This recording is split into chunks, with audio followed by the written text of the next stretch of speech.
എനിക്ക് സങ്കല്പിക്കാൻ പോലും കഴിയുന്നില്ല. അപ്പുറം ഇപ്പുറം ഒക്കെ വെള്ളവും മരങ്ങളും വന്ന് കടലായിരുന്നു. കുട്ടീന്റെ ചെറുവിരല് കിട്ടി, അതിനെ പിടിച്ച് വലിച്ചെടുത്തിട്ട് വീണ് കിടക്കണ വാർപ്പിന്റെ മേലെ കയറി. അപ്പൊ 2 നില കെട്ടിടം മറിഞ്ഞു വരികയാണ്. ഇവരിന് രണ്ടാളിനെയും കൂടി പിടിച്ചിട്ട് ഞങ്ങള് നീന്തി ഈ കുട്ടിനെയും ഒരു വയ്യാത്ത അമ്മനെയും ഒക്കെ പിടിച്ച് കയറ്റി അതിന്റെ മേലേക്ക് പോയി പട്ടത് വലിയൊരു കൊമ്പന്റെ അടുത്താ ആന. ആനനോട് പറഞ്ഞു, ഞങ്ങള് വലിയ ദുരിതത്തിന്നാ വരുന്നേ, നീ ഞങ്ങളെ ഒന്ന് കാണിക്കല്ലേ പറഞ്ഞു.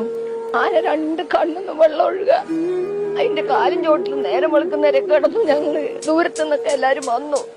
പിന്നെ അവര് ഞങ്ങളെ കൊണ്ട് എത്തിച്ചത്. ഇത് നമ്മൾ കേൾക്കുന്ന ഈ ശബ്ദം സുജാത എന്ന അമ്മയുടേതാണ്. കഴിഞ്ഞ ദിവസം ഞങ്ങളൊരു വീഡിയോ ചെയ്യുകയുണ്ടായി. ആ അമ്മ ഒരു കാട്ടുകൊമ്പൻ്റെ മുമ്പിൽ ചെന്നുപെട്ട കഥ. ആ കഥയിൽ അമ്മ കാട്ടുകൊമ്പനെ കുറിച്ച് പറയുന്ന ആ ഭാഗമാണ് നിങ്ങൾ കേട്ടത്.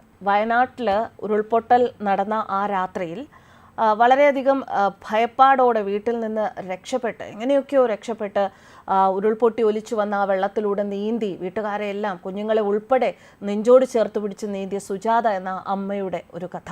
ആ അമ്മ ചെന്നുപെട്ടത് കാട്ടുകൊമ്പൻ്റെ മുൻപിലായിരുന്നു എന്നും ആ കാട്ടുകൊമ്പൻ അന്ന് നേരം പുലരുന്നത് വരെ ആ അമ്മയും മക്കളെയും കാത്തു എന്നും ആ അമ്മ പറഞ്ഞ ഒരു വിവരത്തിൻ്റെ അടിസ്ഥാനത്തിൽ ഞാനൊരു വീഡിയോ ചെയ്തിരുന്നു.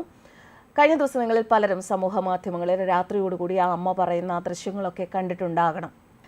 പലരും ആ വീഡിയോയുടെ ഞാൻ ചെയ്ത വീഡിയോയുടെ താഴെ വന്ന് ചോദിച്ചു, അമ്മ പറയുന്നതൊന്ന് കേൾപ്പിച്ചുകൂടെ, ഇതൊരു വിഭ്രാന്തി ആയിക്കൂടെ, ഇത് കള്ളക്കഥയല്ലേ, അങ്ങനെ പലതരത്തിലുള്ള കമൻസ് ഉണ്ടായിരുന്നു.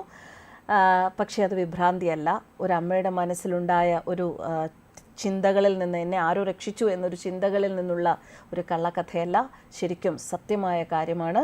ഇതിൽ നിന്ന് നാം മനസ്സിലാക്കേണ്ടത് പ്രകൃതിയെക്കുറിച്ച് ഏറ്റവും നന്നായി മനുഷ്യനേക്കാൾ അറിയുന്നത് മിണ്ടാപ്രാണികളായ ജീവജാലങ്ങൾക്കാണ്. അതോടൊപ്പം തന്നെ അവയ്ക്ക് നമുക്കൊരാപത്തുണ്ടാകുമ്പോൾ നമ്മെ സഹായിക്കാനുള്ള മനസ്സുമുണ്ട് എന്ന് മനസ്സിലാക്കുക.